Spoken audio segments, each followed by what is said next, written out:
தொடர் தோல்விகளால் அதிமுக நிர்வாகிகளும் தொண்டர்களும் மிகுந்த சோர்விலும் குழப்பத்திலும் உள்ளனர். எனவே அடுத்த ஆண்டு 2026 சட்டசபை தேர்தலில் அதிமுக பெரும் வெற்றியை பெற வேண்டிய கட்டாயத்தில் உள்ளது.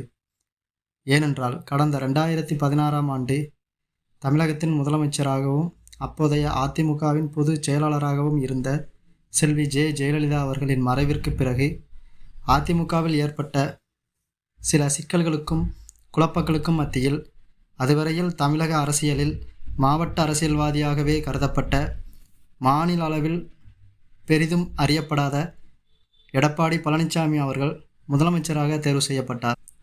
அதன் பின்னர் கட்சியில் அவருக்கு எதிராக பல்வேறு பிரச்சனைகள் எழுந்தன. அவை அனைத்தையும் சமாளித்து கட்சியின் ஒற்றை தலைவராக உருவெடுத்தார் எடப்பாடி பழனிசாமி.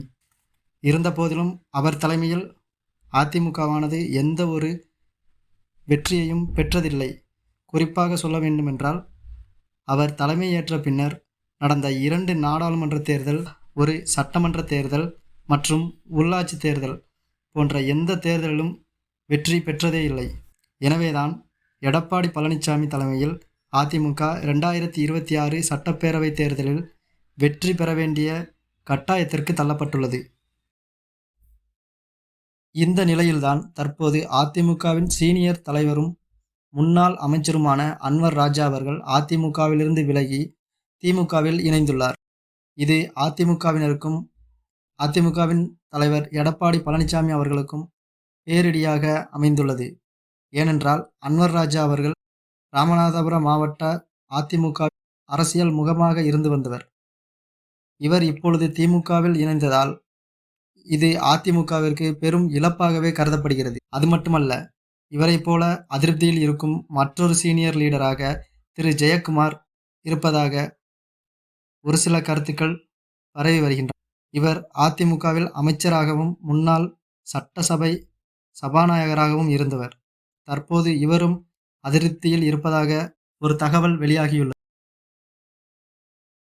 இதுபோல அதிமுகவில் இருக்கும் முக்கிய சீனியர் தலைவர்களின் அதிருப்தி மற்றும் கட்சியிலிருந்து விலகுவது போன்ற நிகழ்வுகள் அதிமுகவின் தலைமைக்கு பெரும் தலைவலியாகவே உள்ளது.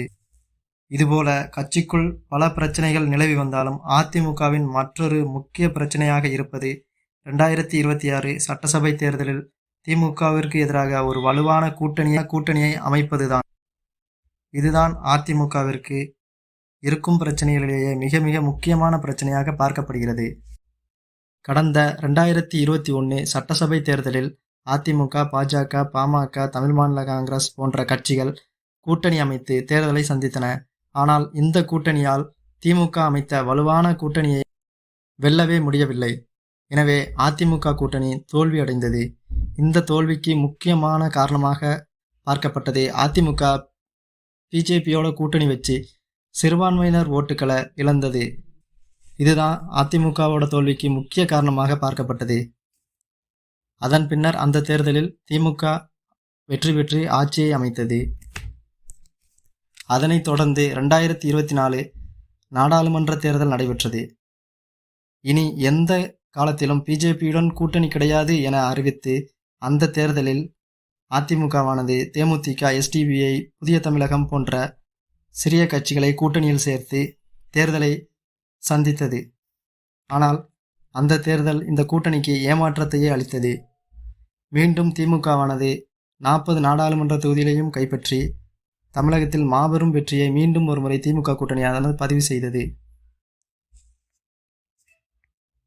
இதுபோன்று தொடர் தோல்விகளால் தடுமாறி கொண்டிருக்கும் அதிமுக அடுத்த ஆண்டு, அதாவது 2026 சட்டமன்ற தேர்தலில் வெற்றி பெற்று ஆட்சி அமைத்தே ஆக வேண்டும் என்ற முனைப்பில் எப்படியாவது திமுக கூட்டணிக்கு எதிராக ஒரு வலுவான கூட்டணியை அமைத்து தேர்தலை சந்திக்க வேண்டும் தீவிரமாக செயல்பட்டு வருகிறது. ஏனென்றால் அவ்வாறு வெற்றி பெற்றால் மட்டுமே தான் அதிமுகவின் ஒற்றை தலைவராக இருக்கும் எடப்பாடி பழனிசாமிக்கும் அதிமுகவுக்கும் எதிர்கால அரசியல் பிரகாசமாக இருக்கும். இல்லையெனில் அவர்களின் அரசியல் எதிர்காலம் கேள்விக்குறியாகவே மாறி